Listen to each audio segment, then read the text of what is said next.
Thanks, Nina. All right, we are recording. Uh, Chiz, you and I are having a chance to talk today, and we've brought Jill Payne into the Hey, conversation. Joe Payne. Hi, Hi, Jill guys. Payne. Good morning. Um, Time flies. 2 years ago, around this time, you were getting ready to head out on your 5 month sabbatical. You returned from that sabbatical in September 2023. The book was not finished. No judgment. We can talk about that another time. Forgiveness has occurred since then. And you jumped right back into work. So you were heading back to work full time. You still had a book to write. You needed to find a publisher. Yeah. There was a lot going That on. was a lot. Yeah, you were extending yourself in many directions. And around that same time, you bumped into Jill at a book launch. I think it was a book launch. Yeah. And it was a bit of a kismet situation. And I'm just wondering if you can explain a little bit how that chance encounter was a case of right person, right time, and how things went from there. Yeah. Jill, fill in the blanks here. You and I had met before, but never in person. Yeah, I think we were supposed to have coffee and then we changed it to the phone, but it was like 15 years ago. Yeah. And you Uh, told me to get my pricing right. I Help. did. Yeah. 15 years ago, I did that. Yeah. God, I should do that for myself. Here's Um, your next book. yeah. Okay. Yeah, that's right. I do remember that. And you were living a great adventure at the time. Hmm. And so that was a super fun conversation. And then we met at Dan Pontefract's book launch. Yes. And that was really kind of a fun. We knew that there were some conversations we needed to have because it had been 15 years and we kind of committed to that. Like, let's go. Yeah, and we knew a lot of the same people and we're kind of in Yeah. the same circles. Yeah. Yeah. I was hearing all the great things about Roy Group That's nice. and saying, I remember that guy. Yeah. No. And He then looks a little tired than that I compared didn't to what he say used that. to. I wonder what's going on for him. And then so then we talked. We went for lunch. I think we went for sushi or something. And Mm. the conversation picked up where it had left off 15 years ago. And there was a lot to catch up on. And I was expressing to you that coming back from the sabbatical and having not finished the book, which was the plan, and now I was like pulling what felt like a very heavy sled. And I think I said to you, I was having a hard time. Yeah, because I was exhausted. And I had said, I think I used that word 3 or 4 times. And you did a really great thing about like wondering with me. You said something like, I wonder, Chiz, if you're exhausted or if you're just not managing your energy resources well. Mm. And I was convinced I was exhausted, that somehow being exhausted was proof that I was working as hard as I could. Right. Nobody could question me on my team about what I was doing if I was exhausted because I was obviously giving it my all. That Right. I think was the headset I was in. And you Right. just really got me to step back from that with a great question to say, I wonder if you're exhausted or if Mm. it's something else. And that kicked the door open to a chance to work with you. Yeah, I mean, I think that's a really interesting word, exhausted. That kind of puts flag up for me every time I hear it because we can't say it without getting emotional either. Like you're not like, I'm a little exhausted. Like you have to say it in like such a, I'm exhausted, you know? It's in So the word yeah, exhausted. like I just try to like we gotta just cancel that out. Like I feel like everyone has to do 20 push-ups when they say that word or something. But I mean, it was a concept I really thought about. My mom used to travel a lot for work and she would drive like 5 hours and she'd come home and she'd say, I'm exhausted. And I would think, you've just been sitting down for 5 hours. Like that's not, you had a great sleep last night. Like that's not tiring. Like what is exhausting about that? So then in energy management, the formula, when we have energy, we tend to be in a better mood. That mood determines our experience of life. And for me, how we manage our energy is what you do with your body, what you choose to focus on, and the dialogue that you use with yourself. So like my mom, for example, she's sitting in the car for 5 hours. She's holding her body in a poor position. She's not breathing well. She's, her posture's terrible. Are we allowed to swear on this? Let me keep the swear words out. Try my best. And then in terms of focus, she's thinking about all her problems and what can go wrong. And then her dialogue in her head is like, oh, this didn't go well. I can't do this. So literally, if I hold my body in a poor position, I focus on problems and what can go wrong, and I speak horribly to myself, there's no way I'm going to show up with any energy or capacity. Right. And then I'm going to feel like I'm tired, but I'm just not managing this mind well. Right. So if we shift it and I try to adjust my posture and train my nervous system into a better feeling, posture, smiling, breathing, voice, movement, I'm training my nervous system. And then in terms of focus, if I can think about the ideal situation and what I'd like to have happen, because especially when we think of things in the future, they have not happened yet. So we can either think of what we want or what we don't want. And that's going to affect how we feel and how we show up for things. And then if we're speaking horribly to ourselves, which I realize in all the leadership work I'm doing right now, self-regard is something that I don't even have an example of someone who's got self-regard mastered, So I think we're all being very critical with ourselves and think that that's what's pushing us forward. So like I work with athletes, when you're writing a book, you're in the same position. You think if you're critical with yourself, it's going to make you get the next chapter done or something, but it just puts you in a mood where you're not in a creative expression or able to do your best work.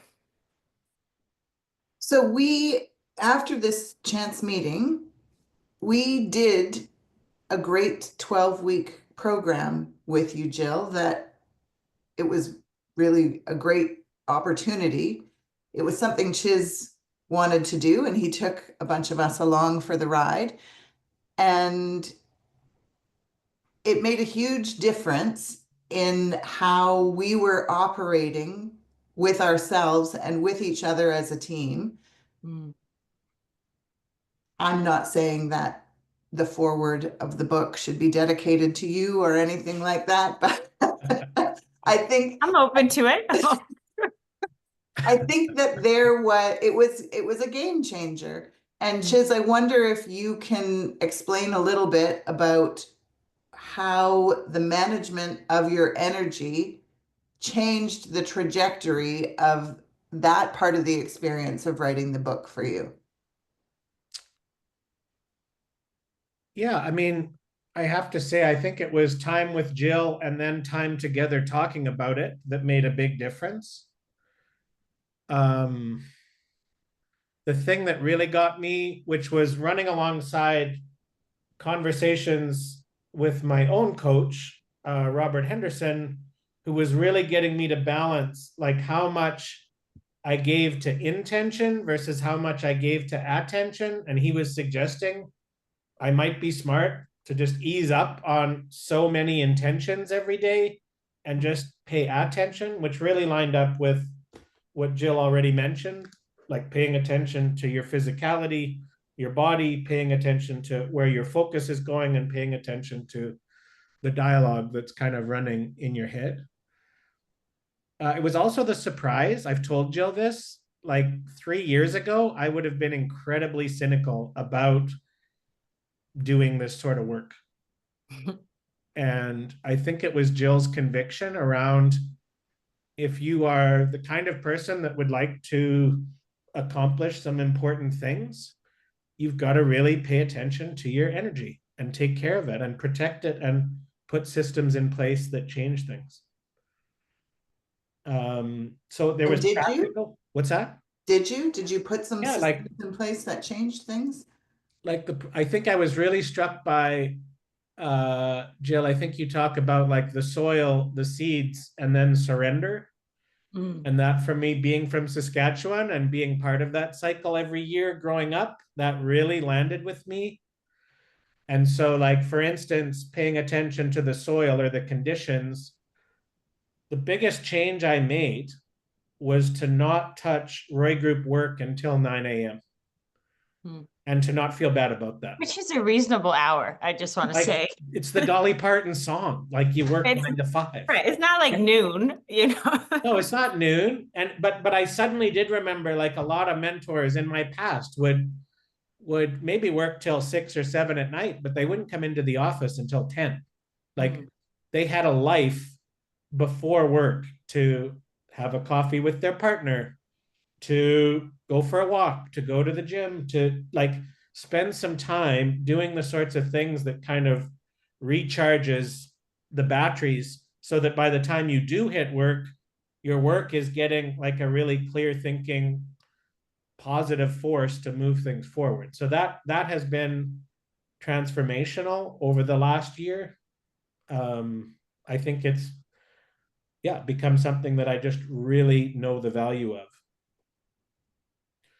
How Yeah, do I you love do that. that? Like what does your day before 9 a.m. look like? Because I know that it's really easy to wake up in the morning. Typically your phone is right there and it can suck you right into work and the busyness and the things that make you feel exhausted. Yeah, I used to like love nothing better than to get up as early as I could and start doing emails. It was like treading water, so that at least I got the first punch in on all these fronts in the morning, that at least the ball was in other people's courts by the time they got to the office. And I just thought that was winning. It was so dumb. Um, so dumb. Uh, so yeah, no, it's kind of what I mentioned. I I love getting up early. I love making a coffee for Anne Marie. I love having a chance to talk with her about her day and how her week's going. And like, that time is really important. Then there's this like natural, like, I think this is important, Jill. You didn't like make any prescriptions about how I was eating or how I was exercising or being active.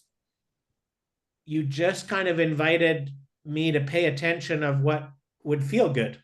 Notice when you get the equation right and take yourself seriously. So And notice what you want to do when you get the equation right. So I always think that when I talk about the body piece, people think, oh, she's going to give me a nutrition plan and a workout plan. And I used to do that. But like, if you don't have the capacity to follow it, it wouldn't be kind or loving for me to ask you to do that. So it's more about, I really do find when people naturally get more capacity, they want to do the things that are good for them. right. So like you were a perfect example. Like after a while, you're like, I'm loving going to the gym. Like it becomes fun instead of something you have to do. Like even your focus about why you're exercising changes. Yeah. I'm exercising so I have a sharp saw so I can get at this work and actually be efficient and effective instead of, and I think you've kind of nailed it too. A lot of people think I just got to get all the important work done because everyone else outside of me and all these external conditions are more important than my internal conditions, which is going to be exhausting if we keep that up. And then you think I'll do stuff for myself at the end of the day, but then you're Right. just As a so reward, but depleted. then you're done. Yeah, and that I Watch think that's TV. what we want to do. Like we want to get the energy up, and then when you're done work, and you can actually relax. Like forcing yourself to do something at the end of the day is also not loving, you know? So all of that is like you're managing your energy throughout the day. And I think the key is that like you don't want to, your book is so important. You don't want to write that shit at like a I swore at like a channel 3. You want to be on a high channel so the writing of it feels easy and flows and natural. And it's just like, I think that's it. The idea of like, it's not you won't have problems or things won't be hard, but you'll have more energy to handle those things. Right.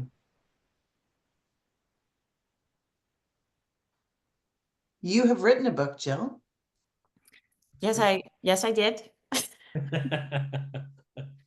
And we've talked a little bit about the writing of a book. And I think the writing of a book is a little bit like somebody's birth plan. It never goes exactly the way you thought, and everybody's story is a little bit different. Yeah. But there's a gestation period, and then you go through the labor. Tell us a little bit about what it was like to finish your book, because Chiz is coming up to the finish line right now. Yeah. And there's a lot of energy that has gone into it. And it feels like there's still a lot of journey left to travel too. So we talked a bit earlier about, is it when the box of books arrives, the published box of books? And for you, that was not the highlight moment of completion or. Yeah. Yeah, I think it's been a definite journey. And like Chiz was talking about seed, soil, and or soil, seed, and surrender. So like it's about getting your energy up and then planting seeds of like what you want for your future and then kind of watering it and weeding it and giving it some space. So like the soil is I got to get my energy up. The seed is what do I want for my future? And like a book was always in that for me, you know? So I think this is maybe part of my personality. My impulse control is always a thing. Chiz, we talk about that. But I kind of got introduced to a publisher maybe before I was ready. And I thought, yes, like, oh my goodness, it's on the list of things I want to do. I got to do this. So I just kind of said yes. And it was like, I had a newborn baby by myself in a pandemic. And I thought, what a great time to write a book, you know? So I would say that the writing of the book, which Chiz might understand was at times challenging. And then you get reviews back and edits back and more edits back. And you're like, by the end, you're like, okay, yes to everything. Like, you know, so the process, like to get the box of books for me was still kind of like, is it okay? Are people going to like it? Like I still had some of those reservations, but there were different moments, you know, it's like when we go into a bookstore and my kid can go find my book, you know, that's a moment where I'm like, oh my goodness. Or like, actually, we're going to get real close here, but my dad was actually, he was, you know, near the end of his life. And I was trying to send him a book. Like the book came out in January 2nd was when it was released. And my dad passed away December 1st. So I got copies. I sent him a copy.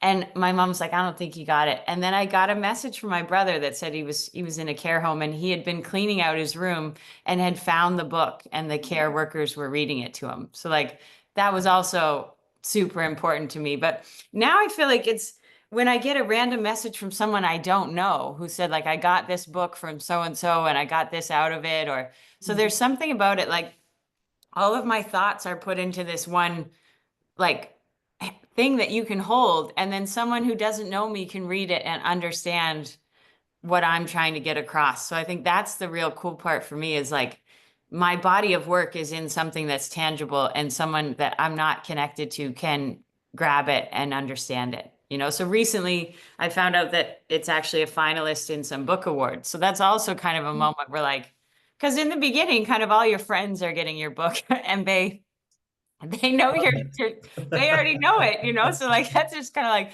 so I think there was something about when it got to like a broader audience and they were also like, oh no, this makes sense, where it was like super validating. And that felt like this was an important risk that I took because it was definitely not, maybe not the best timing for me, but you know, you got to take risks if you're a business owner. Mm-hmm. So I would say the things, Chiz, that just no expectations. Maybe the books come and you don't feel the thing that you thought you'd feel, you know, but to kind of just know that it will come in times that you're not really expecting, which I think is exciting. Right on.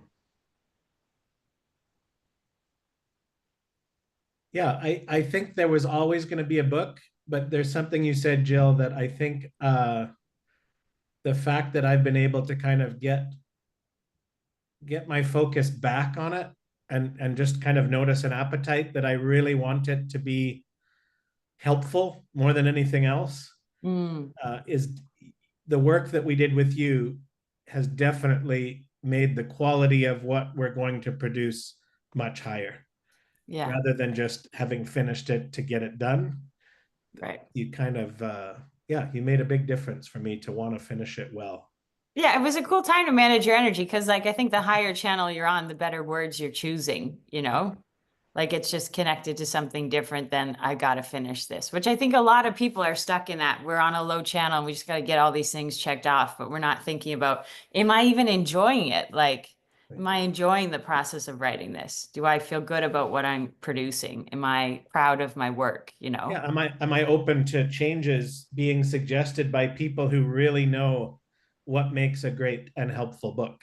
Right. That I was way more open to collaborate with the publisher and all of the incredible people they brought to the table rather Right. than just get it done. Like, Well, I think we can look at it too. Like if like I even feel like when I saw you, you were kind of hunched over at the book. Sorry. Like, and I think it was like really detailed negative about the process, and I was in the process at that time. Like it was almost being published when I met you, so I just kind of finished what you were in the middle of. And I do think there's something about that of like it's not about this idea of like I got to get this done, I got to be on a high channel, but like in the beginning your body was like this, you're focused on like, oh God, this is so hard, and then your dialogue was like, I can't do this, I'm on my own, I got to figure this out, and like the over book's the going to be time crap. it switched to like now I manage my physical body, and then my focus is like this is important work and I want to share this, and I'm excited to get it out there, and I want it to be right, and I know what I'm passionate about. Like you're focused on your impact instead of like the drudgery of getting it done. And then your dialogue is like, I'm supported, I can find people that can help me. Like this is a shared Yeah, process. there's a lot of people that want this book to be helpful. Yeah. Changed everything. Well, and you're enjoying the pieces that have to come together more and more. Yesterday, I popped in to the Ox box where you are, and you had been sending emails to ask people about their willingness to contribute a blurb for the book. Yeah, And super you fun. were excited about it and happy to have the opportunity to connect with people, proud of being able to share the book with them so that Yeah. they could see it. And I think that that also speaks to how you've been managing your energy. And the book is not the only thing that's been going on in your life. So the spinning of the plates and the balancing of all the things has become easier. And even More knowing fun. that we were going to be doing this today, it's been a good reminder for me. I got up early, I went for a walk. Nice. I made sure that, I was ready in terms of my own energy management today. So it's been really helpful for everybody who's been able to have the interaction and the learning with Jill. It wasn't just about getting the book across the finish line, it's about the next race too. Yeah, and that's what I was going to say. It's like I love to do one-on-one coaching because I mean, I see this transformation often, right? Like I think just it's not difficult things, but it's like a practical formula that you can actually apply. So I do see a lot of shifts, but I love creating now a community around Chiz that can also support and remind him. So now, because Nina, you've done it, he can't come into a meeting with you and get all detailed negative without you being able to lovingly remind him of the tools. So I think the team development work is that what happens, Jess? Is it she lovingly remind you of the tools? There may have been a few incidents. Yeah, and then like Chiz got his brother involved too, and like I love that. So like the time where you guys might get together and complain about being business owners becomes like that. That's just not we're not able to do that. So I get that having people who you can deconstruct things with through the eyes of energy management is also invaluable to this Definitely. process. Yeah. Definitely. I think we've all become a bit better at protecting and managing our energy. Yeah, like you might back in the day see Chiz in a bad mood and think, "Oh, don't talk to him today." But now I hope that you can go towards him and kind of be helpful instead of just running away from someone in a bad mood. Mhm. Normally Nina would just send all the team a message. Don't talk to Chiz today. There's a secret Slack channel. Totally. He's at 3. Stay away. Heads up, everybody. But I think I mean, and that's what I would say about all this stuff too, is like, it's not about being a 10 every single second of the day. It's about noticing where you are and what you need. So like, it's true. Like there's not going to be we're going to wake up on weird channels. So like Chiz, you probably wake up on a weird channel, but that's not the time to go right to the book. Like now you have the awareness of, oh, I really got to get my morning together. I got to have a good workout. I got to do what makes me feel good before I do this Prepare the important. soil. Yeah. But it's not that after you do this work, you'll just be a 10 every single second of the day. I wish, but No, yeah. no. Cool. Jill, if people want to learn more about you and find you, what's the best way they can do that? My website is www.jillpayne.ca. Pretty easy. I have Instagram, which I'm pretty active on at B_A_dime. And of course, you can find me on LinkedIn. Super. If we had somebody who did those kinds of things, we would like superimpose the text of that, but we're Yeah, not just that imagine. Yeah, boom, it's there. Totally. Awesome. Thank you for joining us today and talking about Chiz's energy management and how it has contributed to the book. I think maybe the next time we talk, we should reveal the title of the book because that's been a big, I'm also curious. yeah. Stay tuned. Good luck, Chiz. I can't wait to read it Right in on. Thanks, completed Jill. form. Thanks, Nina. Thanks.